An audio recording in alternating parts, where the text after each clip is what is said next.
Miss mo na ako. Hindi ka ba napapagod magtanong ng kalagayan ko?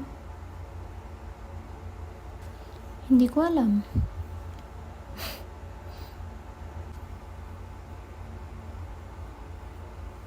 Good night.